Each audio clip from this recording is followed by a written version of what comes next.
2-3 రోజులుగా మనం చూస్తూ ఉన్నాం మీడియాలో, సోషల్ మీడియాలో టీవీ యాక్టర్ చంద్రకాంత్ ఆత్మహత్య ఉదంతం ఎంతగా చర్చకు తావదీస్తూ ఉందో. కారణం ఏంటంటే అతను చనిపోయిన 4 రోజుల ముందే అతను ఎవరితో అయితే సహజీవనం చేస్తున్నాడో మరో టీవీ నటి 390 అనే సీరియల్లో కలిసి పనిచేసినటువంటి పవిత్ర జయరాం వెళుతున్నటువంటి కారు యాక్సిడెంట్కి గురైనప్పుడు ఆమె గుండెపోటుకు గురై మరణించారని చెప్పేసి చదివాం. సో ఇప్పుడు 4 రోజుల తర్వాత అతను ఆత్మహత్య చేసుకోవడం డిప్రెషన్ వల్ల చేసుకున్నాడా, లేకపోతే వేరే కారణాలు ఉన్నాయా? ఎందుకంటే తనకి ఆల్రెడీ వివాహమయ్యి 2015లో భార్య, 2 పిల్లలు ఉన్నారు. ఆమె కూడా, పవిత్ర కూడా ఒక భర్త ఉండి తర్వాత అంటే అతని నుంచి వేరుపడి ఇతనితోటి 5 సంవత్సరాల నుంచి సహజీవనం చేస్తూ ఉన్నారు. సో అలాంటి వాళ్ళిద్దరూ కూడా ఒకరు యాక్సిడెంట్లో, ఇంకొకరు ఆత్మహత్య ద్వారా మృతి చెందడం అనేది మొత్తం ఇటు కేవలం టీవీ ఇండస్ట్రీని కాక ఓవరాల్ ఎంటర్టైన్మెంట్ ఇండస్ట్రీని ఒక కుదిపేసింది. అనేక చర్చల కంటే బంధాల గురించి, ఫ్యామిలీ అనుబంధాల గురించి, అలాగే వివాహేతర సంబంధాలని చర్చకు పెట్టింది. సో ఈ నేపథ్యంలో అసలు చంద్రకాంత్ ఇలాంటి పనికి తన భార్య పిల్లలు ఉండగా మరో స్త్రీతో సంబంధం పెట్టుకొని ఆమె చనిపోతే అది తట్టుకోలేక చనిపోయాడా? అది ఏంటి అతను మానసిక పరిస్థితి ఎలా ఉండి ఉంటుంది ఆ టైంలో? ఈ విషయాన్ని మనతో మాట్లాడటానికి, చర్చించడానికి సీనియర్ జర్నలిస్ట్ అలాగే విశ్లేషకులు భరద్వాజ్ గారు ఉన్నారు. సార్ నమస్తే. నమస్తే అండి. సో ఇది మనం చూస్తూ ఉన్నాం. సో మొదట పవిత్ర ఆమె చనిపోయినప్పుడు ఒక మామూలుగా స్పందించాయి, ఒక టీవీ నటి ఇలా యాక్సిడెంట్ జరిగిందని. ఏరేజ్ చంద్రకాంత్ ఆత్మహత్య చేసుకున్నాడు అనేది వచ్చేటప్పుడు ఒక్కసారిగా షాక్కు గురయ్యారు అంతా కూడా. నిజంగా దాని మీద ఎవరెవరో వస్తున్నారు, మాట్లాడుతున్నారు, మీడియాలో రకరకాల వ్యాఖ్యానాలు వినిపిస్తున్నాయి, ఎవరికి తోచింది వాళ్ళు చెప్తున్నారు, చంద్రకాంత్ని విలన్ చేస్తున్నారు. వాళ్ళ కొంతమంది చంద్రకాంత్ చేసింది అంటే భార్య పిల్లలు ఉండగా ఇలాంటి చేయకూడదు, సో ఏమైపోవాలి భార్య పిల్లలు అని ఇట్లా అంటున్న వాళ్ళు ఉన్నారు. సో అట్లాగే అంటే పవిత్రకి అతనికి ఉన్న అనుబంధాన్ని కొంతమంది సమర్థిస్తున్న వాళ్ళు ఉన్నారు, కొంతమంది వ్యతిరేకిస్తున్న వాళ్ళు ఉన్నారు. ఈ ఉదంతాన్ని మనం ఎలా అర్థం చేసుకోవాలంటారు? అంటే ధార్మిక కోణంలో చూస్తున్నారు చాలామంది. ఈ ధార్మిక కోణంలో చూసిన వాళ్ళు దీని మీద ఓవర్గా రియాక్ట్ అవుతున్నారు. ఒకటి గుర్తుపెట్టుకోవాల్సిన విషయం ఏంటంటే భార్యాభర్త బంధం అది నిండు 100 ఏళ్ళు ఉండాలి, ఇలాంటివి ఆకాంక్షలు మాత్రమే. ఇద్దరు ఇండివిజువల్స్ అనే విషయం మర్చిపోతున్నారు. మనకి సహజంగా సెలబ్రిటీస్ విడాకులు తీసుకున్నప్పుడు చాలా తీవ్రమైన చర్చలు జరుగుతూ ఉంటాయి. అలా ఎలా విడిపోయారు, ఎలా విడిపోతారు అన్న లెవెల్లో. అలాగే మన ఎన్నికల సందర్భంగా కూడా ఏపీ ముఖ్యమంత్రి ధార్మిక ప్రసంగమే చేశాడు పవన్ కళ్యాణ్ వ్యవహారంలో. ఓకే, ఆయన విడాకులకి సంబంధించి ఒక ధార్మిక ప్రశ్నను లేవనెత్తాడు. నిజానికి ఆయన ఒక రాజ్యాంగ వ్యవస్థకి ప్రతినిధిగా ఉన్నాడు, ఉండి ధార్మిక ప్రవర్తగా మాట్లాడాడు. అవును, అంటే చట్టపరంగా ఉన్న విషయాన్ని పక్కన పెట్టేసి ధార్మిక కోణంలో మాట్లాడటం అనేది కరెక్ట్ కాదు. అలాగే ఇక్కడ కూడా హ్యూమన్ రిలేషన్స్లో ఒక డెమోక్రసీ ఉండాలి. భార్య భర్తకి కొంత స్పేస్ ఇవ్వాలి, వాళ్ళకి స్పేస్ ఇచ్చి వాళ్ళకి సంబంధించిన దేన్నైనా తను యాక్సెప్ట్ చేయగలిగి ఉండాలి. ఇదే పద్ధతిలో వాళ్ళు వ్యవహరించాలి. ఎవరైనా సరే, రెండు మగవాళ్ళు కానీ ఎవరి స్పేస్ వాళ్ళకి ఇవ్వాలి. ఇద్దరు ఒకేలా ఆలోచించరు, ఏ ఇద్దరు మనుషులు ఒకేలాగా ఆలోచించరు అనేది ముందు గుర్తించాలి. కరెక్ట్, గుర్తించి అది అర్థం చేయించాలి. అలాగే పెళ్ళిళ్ళు కలకాలం ఉంటాయి అన్న టైప్లో మోటివేట్ చేయకుండా విడిపోయే హక్కుని రిజర్వ్ చేసి వీళ్ళిద్దరిని కలిపి ఉంచుతున్నాము అని గనక అనగలిగితే, అంటే ఏ క్షణమైనా విడిపోయేటువంటి వెసులుబాటు ఉండాలి జంటకి. అంటే చాలా సందర్భాల్లో ఏమవుతుందంటే ఒక టైంలో ఒకళ్ళ పట్ల ఇష్టం ఏర్పడుతుంది, వీళ్లతో ఉన్నాం కాబట్టి ఇంకెవరిని చూడకూడదు, ఇంకెవరినైనా సరే మనం సోదరిగానే భావించాలి అనే పరిస్థితి అన్ని సందర్భాల్లోనూ కుదరని ఒక విచిత్రమైన స్థితి ఏర్పడుతుంది. స్థితి ఏర్పడుతుంది. అది ఏర్పడదు అని అనుకోవడం తప్పు. ఎందుకంటే మనిషి మెదడుకి సంబంధించిన వ్యవహారం, రుచులు అభిరుచులకు సంబంధించిన వ్యవహారం అది. మీరు టోటల్ బ్రెయిన్స్ని కంట్రోల్లోకి తీసుకుని మీరు డిజైన్ చేస్తే తప్ప అది సాధ్యం కాదు. ఇప్పుడు ఈ విషయంలో ఆయన పెళ్లి చేసుకున్నాడు. చాలా చోట్ల ఇళ్లలో గొడవలు ఎక్కడొస్తాయి, ఎందుకు వస్తాయి గొడవలు అంటే, ఏ ఇద్దరైనా సరే వాళ్ళు పెళ్ళైపోయిన తర్వాత ఒకళ్ళు ఆ విలువకి కట్టుబడి ఉంటారు. ఇక్కడ అంటే నేను మధ్యలోకి వస్తున్నాను. వీళ్ళిద్దరూ అంటే తను ఎవరినైతే పెళ్లి చేసుకున్నాడో శిల్పని ఆమెని, పెళ్లి చేసుకోకముందు 11 సంవత్సరాల పాటు ప్రేమించుకున్నారంట వాళ్ళు. అవును. అంతకాలం సుదీర్ఘకాలం ప్రేమించుకొని మళ్ళీ పెద్దలను ఒప్పించి 2015లో పెళ్లి చేసుకున్నారు వాళ్ళు. అంటే వాళ్ళిద్దరి మధ్య అండర్స్టాండింగ్ లెవెల్స్ ఏ విధంగా ఉండాలి? అతన్ని టీవీ ఇండస్ట్రీకి ప్రమోట్ చేసింది కూడా అమ్మాయే. అమ్మాయే నేనే ప్రమోట్ చేశానని చెప్పుకుంటోంది అమ్మాయి. అందులో కొంత వాస్తవం ఉండుండొచ్చు. అవును.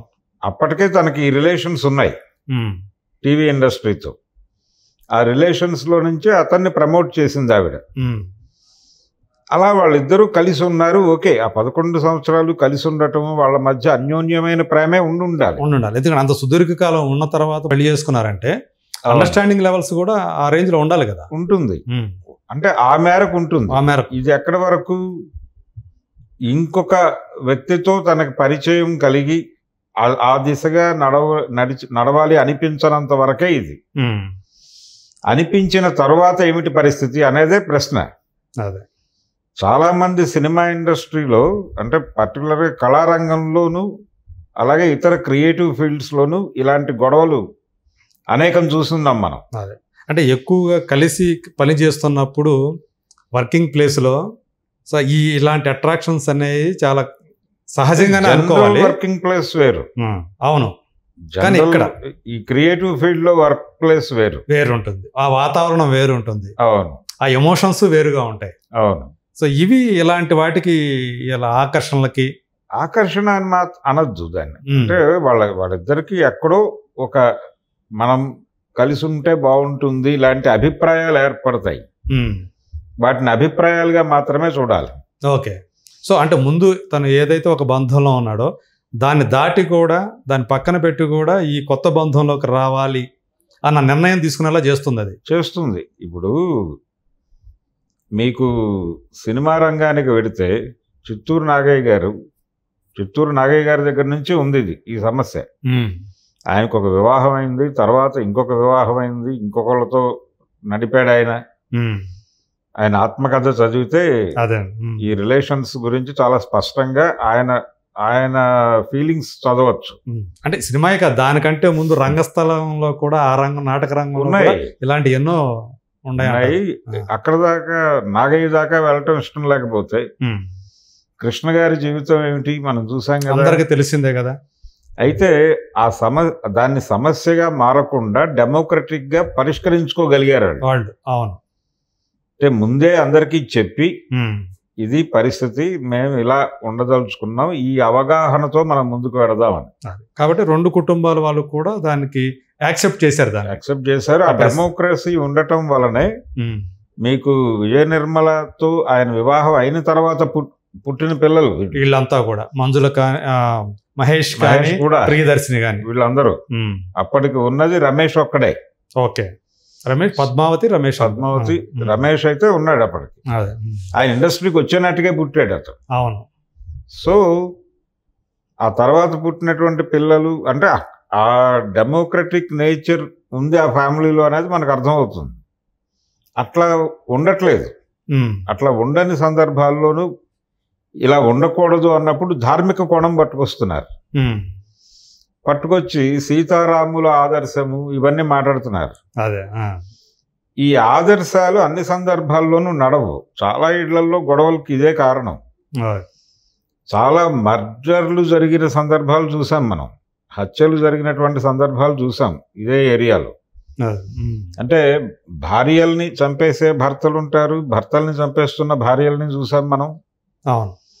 ఎందుకు అక్కడ దాకా తెచ్చుకుంటున్నారు ఈ వైరుధ్యాన్ని అంటే మానవ సంబంధాలు అనేవి ఏ క్షణమైనా ఒక మనిషి ఒక యూనిట్, వారికి ఒక స్పేస్ ఉంటుంది, దాన్ని మనం యాక్సెప్ట్ చేయాలి అని అనుకోకపోవడం, ఈ వాళ్ళతో ఏర్పడినటువంటి విభేదం, ఆ విభేదాన్ని శత్రువైరుధ్యంగా చూసి పరిష్కారం మరణమే అనుకోవడం, నిర్మూలనే అనుకోవడం, అనుకోవడం వలన ఆ ఎండ్కి వెళ్ళిపోతున్నారు.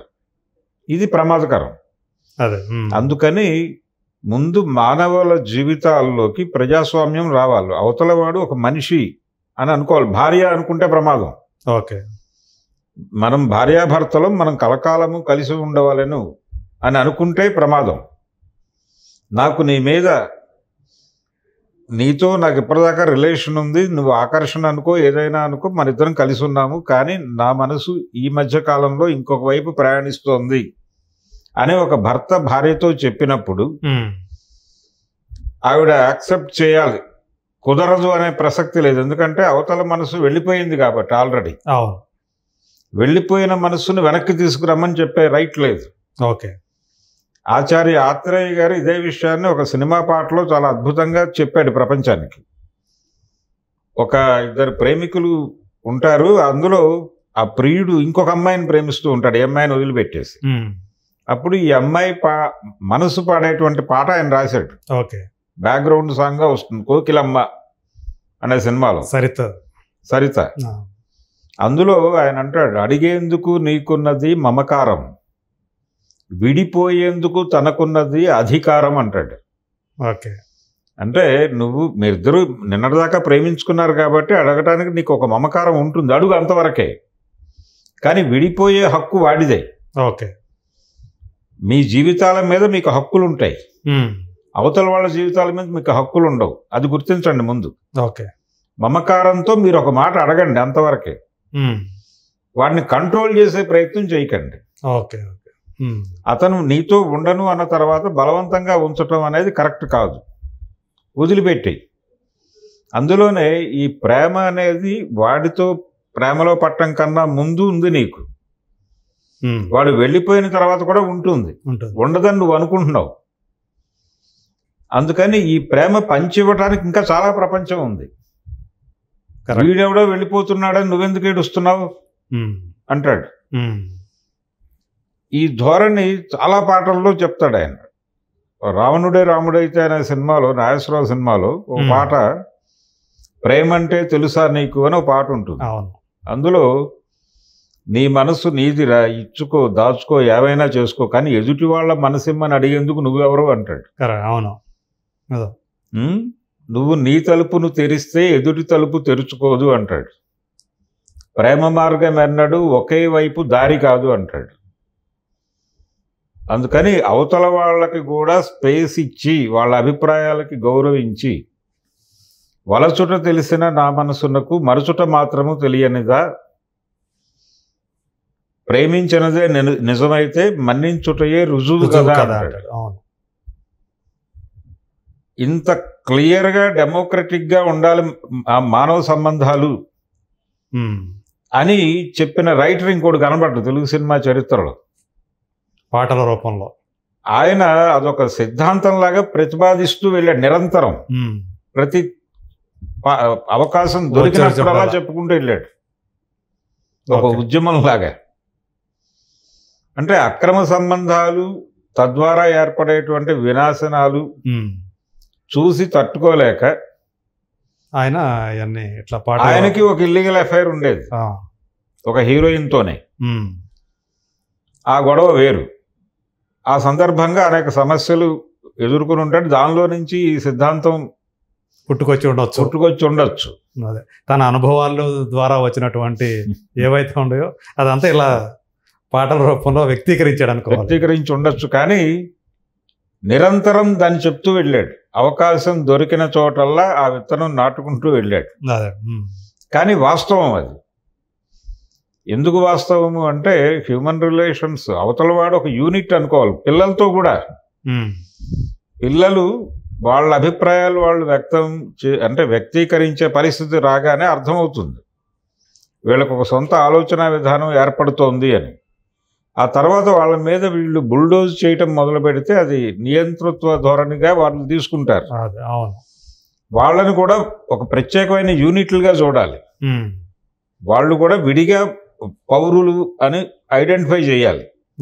అంతే తప్ప నా కొడుకు నా కూతురు నేను చెప్పిన మాట వినాలి అనడం అప్రజాస్వామికం. ఓకే. ఈ ఇంట్లో ప్రజాస్వామిక వాతావరణం లేకపోతే ఘర్షణలు జరుగుతాయి.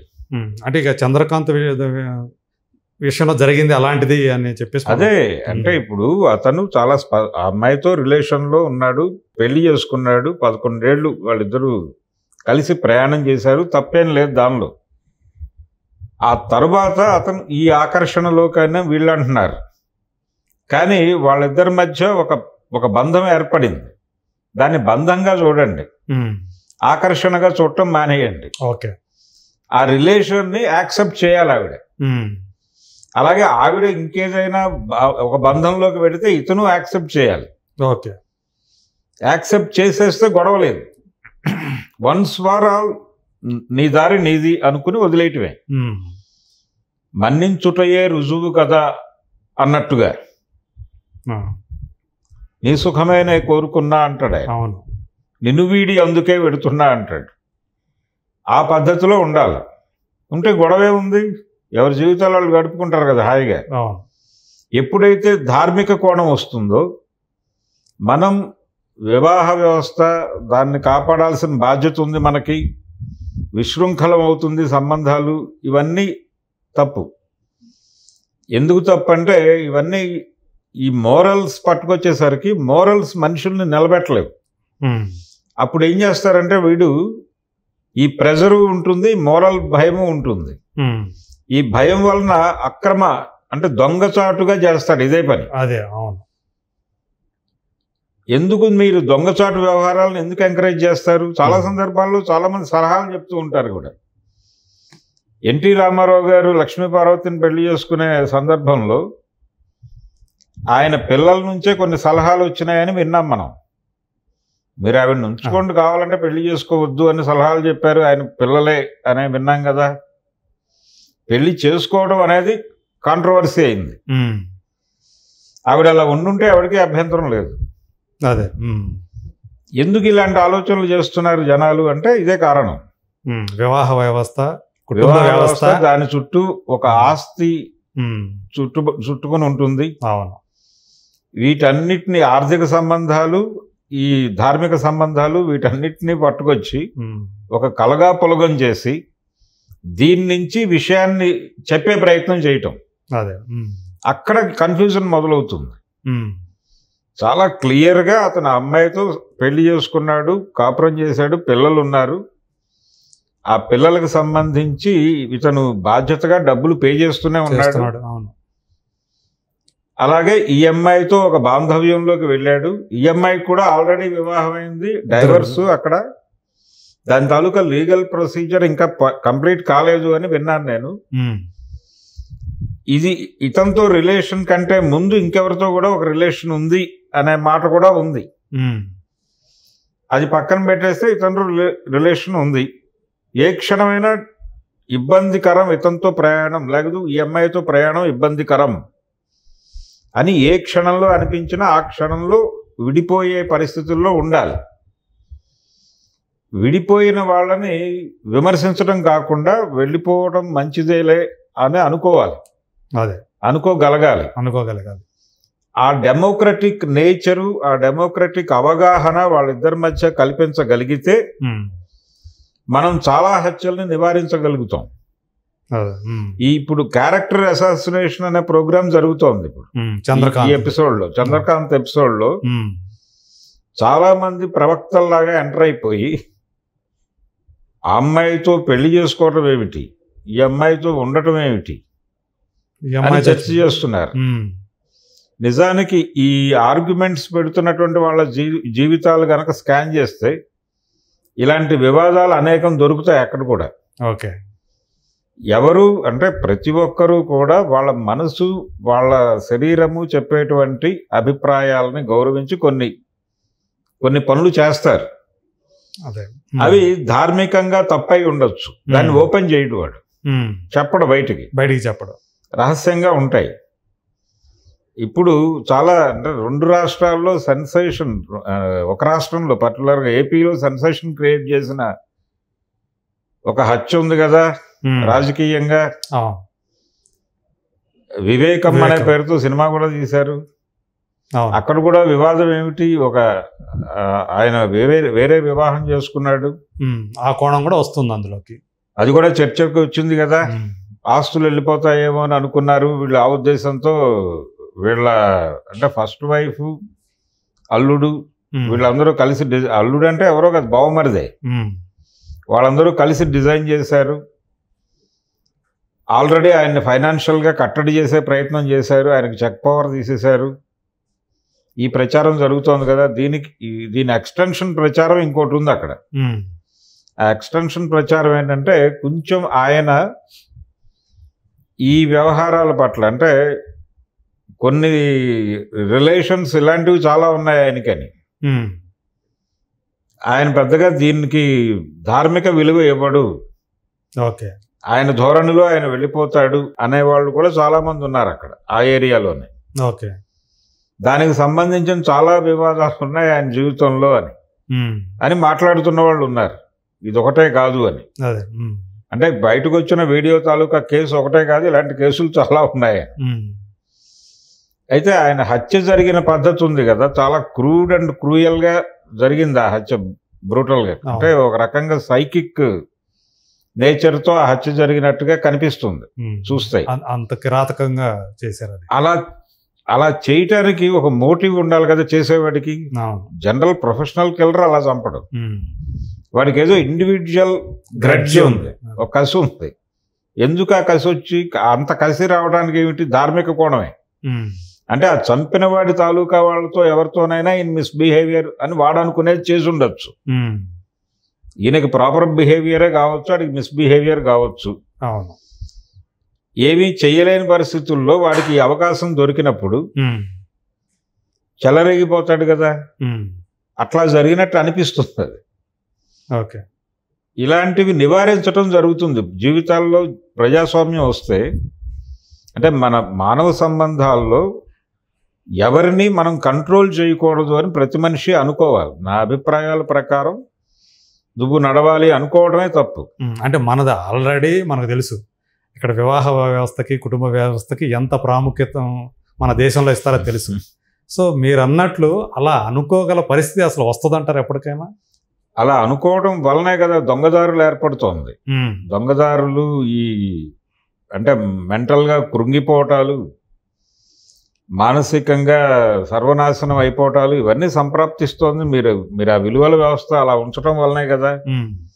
దాన్ని డెమోక్రటైజ్ చేసి నేను ఇందాకే చెప్పా, పెళ్లి చేసేటప్పుడే విడిపోయే హక్కు రిజర్వ్ చేసి వీళ్ళిద్దరిని కలిపి ఉంచుతున్నాము అని గనక అనే పరిస్థితి వస్తే సమాజానికి ఇలాంటివి ఈ గొడవలు ఉండవు. రెండోది, ఇలాంటి విషయాలు పర్టికులర్గా ఈ చంద్రకాంత్ ఎపిసోడ్, ఆ అమ్మాయి, వీళ్ళకి సంబంధించిన శిల్ప కావచ్చు, లేకపోతే ఇప్పుడు చనిపోయిన పవిత్ర కావచ్చు, వీళ్ళ మధ్య రిలేషన్స్ పూర్తి వ్యక్తిగతమే. ఇప్పుడు జడ్జి చేస్తున్న వాళ్ళందరూ, ధార్మిక కోణంలో మాట్లాడుతున్న వాళ్ళందరూ వాటిని విపరీతంగా ఎక్స్పోజ్ చేసే ప్రయత్నం చేస్తున్నారు. దాన్ని కాదని అనలేదు అమ్మాయి. ఇప్పుడు శిల్ప ఇలా కాదు అనలేదు, ఎందుకంటే ఈ ధార్మిక కోణాన్ని తప్పు అంటే తనని సమాజం తప్పు పడుతుందేమో అనే భయం మొదలవుతుంది. కరెక్ట్, అంతే కదా. అందుకని యాక్సెప్ట్ చేసి ఆవిడ కూడా అతని మీద కొంచెం మాట్లాడే ప్రయత్నమే చెయ్యాలి. అదే చేస్తుంది ఆవిడ. నన్ను టార్చర్ పెట్టేవాడు ఇట్లాంటి ఏవో చెప్తుంది ఆమె. చెప్తోంది. అలాంటప్పుడు ఎందుకు అతను వేరే ఒక సంబంధంలోకి వెళ్ళినప్పుడు అతను ఎందుకు మీరు ఇంతకాలం భరిస్తూ వచ్చారు, ఎందుకు యాక్సెప్ట్ చేస్తూ వచ్చారని ఒక ప్రశ్న ఒకటి తలెత్తుతూ ఉంది. అదే అంటే ఈ మధ్య కాలంలోనే, అంటే ఒక 5-6 ఏళ్ల క్రితం విశాఖపట్నంలో ఒక ఇలాంటి సంఘటన, అంటే ఇంతకంటే అది ఇంకో కోణంలో జరిగింది. ఇద్దరు రైటర్లు, ఒక రచయిత్రి ఒక రచయిత, వీళ్ళిద్దరూ ఈ రచనా వ్యాసంగంలో స్నేహితులయ్యి ఆవిడకి విడిగా వివాహం అయింది, ఆయనకి విడిగా వివాహం అయింది.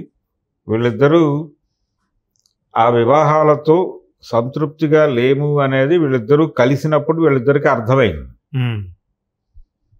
అర్థమయ్యి అసలు మనం కదా కలిసి ఉండాల్సింది, మనకి ఈ విషయం తెలియక కదా వేరే కుటుంబాలు ఏర్పాటు చేసుకుని ఉన్నాము, అందుకని వాటి రెండింటి నుంచి వచ్చేసి మనం విడిగా ఒక యూనిట్ పెడితే అలా ఉంటుంది అనే అభిప్రాయానికి వచ్చి వాళ్ళు ఆ పని చేశారు. చేసిన తర్వాత దానికి సంబంధించిన లీగల్ డిజైనింగ్ చేసుకోవాలి, చేసుకోకుండా అలా కొనసాగారు. ఈ కొనసాగే ప్రాసెస్లో ఆయన చనిపోయాడు. ఆయన చనిపోయిన తర్వాత వాళ్ళు ఉంటున్నటువంటి ఇల్లు అక్కడే ఉంటాను తను కూడా అనుకుంది ఆవిడ. తీరా ఈయన బంధువులు, ఆయన వదిలేసి వచ్చినటువంటి కుటుంబం వాళ్ళు వచ్చి ఇక్కడ మీకు ఏ హక్కు లేదు అని చెప్పారు. దాంతో సైకలాజికల్గా డిస్టర్బ్ అయ్యి ఆవిడ సూసైడ్ చేసుకుంది. ఇది ఇలాంటి పరిస్థితులు ఉన్నాయి సమాజంలో. అందుకని మానవ సంబంధాల పట్ల, మానవ సంబంధాలు లో ఉండాల్సినటువంటి ఒక ప్రజాస్వామిక దృక్పథం కొరవడటం వలన ఇలాంటి అన్ని సమాజం యాక్సెప్ట్ చేయలేకపోవటం, చెయ్యదు అనుకోకూడదు. ఎందుకు ఇప్పుడు ఇద్దరు విడాకులు తీసుకుంటున్నారు, దాని గురించి చర్చ ఎందుకు? విడాకులు తీసుకుంటే గొడవ లేదు, మళ్ళీ విడాకులకు వెళ్ళినా చర్చిస్తారు.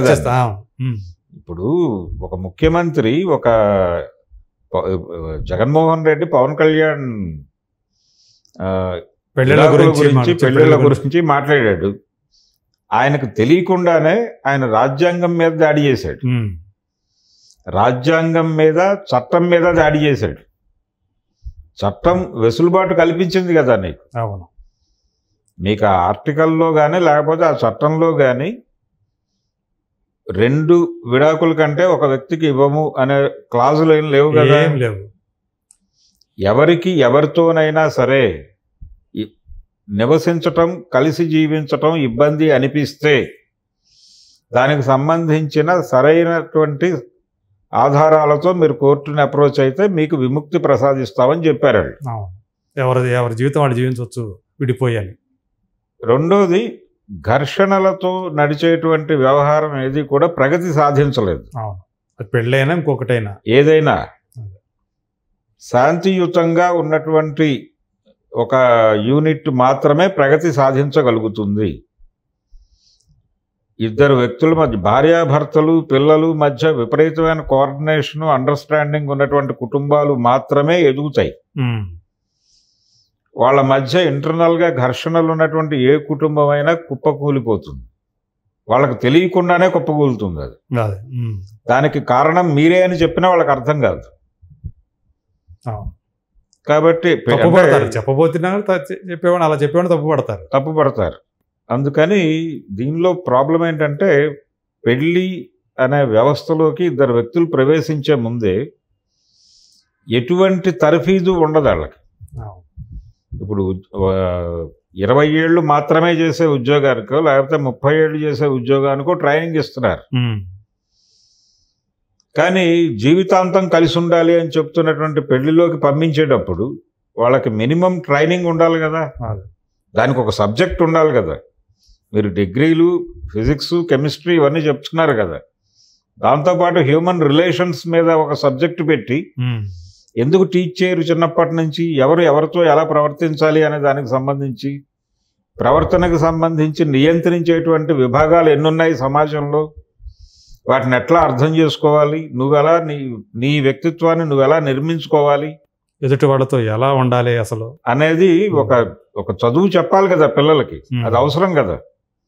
రిలేషన్స్ చెడిపోయి కదా ఇప్పుడు కొట్టుకు వస్తుంది సమాజం.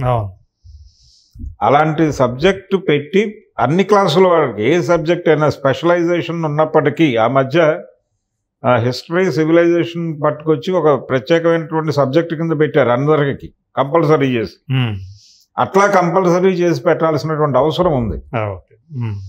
అలా డ్రైవ్ చేయగలిగితే ఈ ఘర్షణల నుంచి బయటపడగలుగుతాం. ఇది నిజంగా చెప్పాలంటే ఇది వెరీ గుడ్ సజెషన్ అని చెప్పాలి. ఇలా ఇలా గనక ఉంటే మన విద్య ఉంటే చిన్నప్పటి నుంచి పిల్లలకి మానవ సంబంధాల గురించి, అనుబంధాల గురించి, సో ఎలా అసలు సమాజం అంటే ఏంటి, సమాజంలో ఎలా మనం మన పాత్ర ఎలా పోషించాలి, ఇవన్నీ కనుక మనం చిన్నప్పటి నుంచి కనుక మనం మీరు చెప్పినట్టు కనుక చెప్తే వాళ్ళు తెలుసుకుంటారు ప్రపంచం అంటే ఏంటని తెలిసేది. ఇలాంటి రిలేషన్షిప్స్ని కూడా అర్థం చేసుకుంటారు వాళ్ళు. ఆ రోజులు రావాలని కోరుకున్నాం. Thank you sir, thank you so much. Thank you.